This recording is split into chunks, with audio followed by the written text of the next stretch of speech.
everyone. King Charles III, now the monarch of the United Kingdom after the death of his mother, Queen Elizabeth II, yesterday. So what does that bode for the future of the monarchy? Well, for that, we welcome political science professor Daniel Beland of McGill University in Toronto.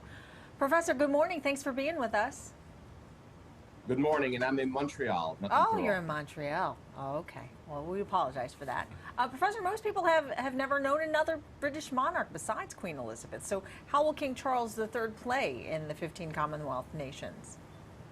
Yes, she was on the throne for 70 years, so she was the only monarch that the vast majority of people, not just in the UK, but within the Commonwealth, had known.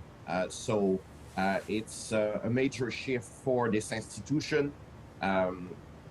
Prince Charles, who's now Charles III, has big shoes to fill. Mm-hmm. Someone like Queen Elizabeth II was such a major figure in world affairs and a major figure for the monarchy.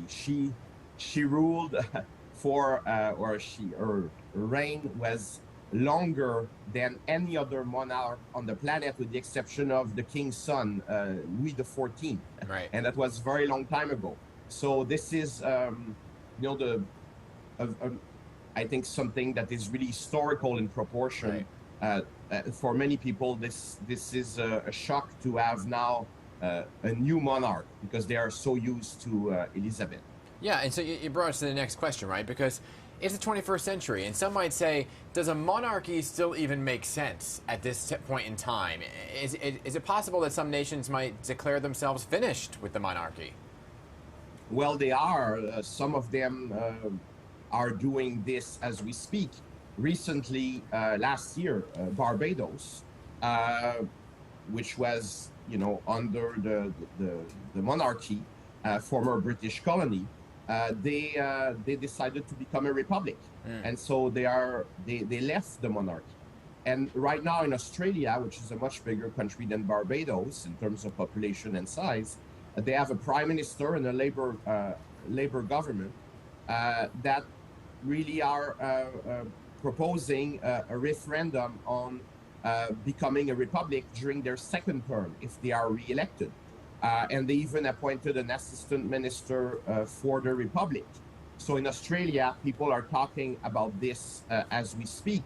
Now in Canada, where I am standing today, support for the monarchy has declined over the years. Of course, in Quebec, where I live, support for the monarchy is weak, has long been weak. I think it's between 70 and 75% of people reject the monarchy. But elsewhere in Canada, it's more around 50% right now, if you take the country as a whole. So support for the monarchy is not as strong as it used to be. And with the departure of a popular queen like Elizabeth II, I think it's a very, very tough task for her son. Yeah. Because Prince Charles is not, now King Charles III is not as popular as his mother, not at all. So how does he solidify his new position then, since he doesn't have the same reputation as his mother does? Exactly. That will be difficult. We'll see how he performs in public, because he will have his first ceremony today as a king. And, the media in the UK are, the tabloids especially, can be really harsh. So you will have to be very careful. Of course, they're always careful, the monarchs, about what they say in public and how they behave. But I would say that, Charles is not very popular from the get-go.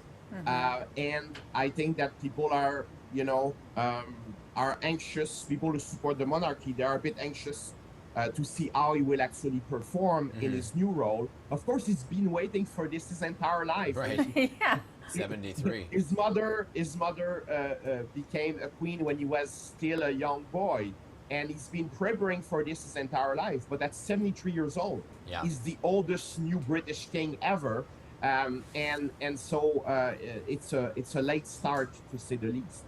We will see how all of it plays out, right, when his coronation is expected in about a month. Professor Daniel Beland, thank you so much for being here this morning. Appreciate it. You're most welcome. Have a wonderful day. You too. You too. The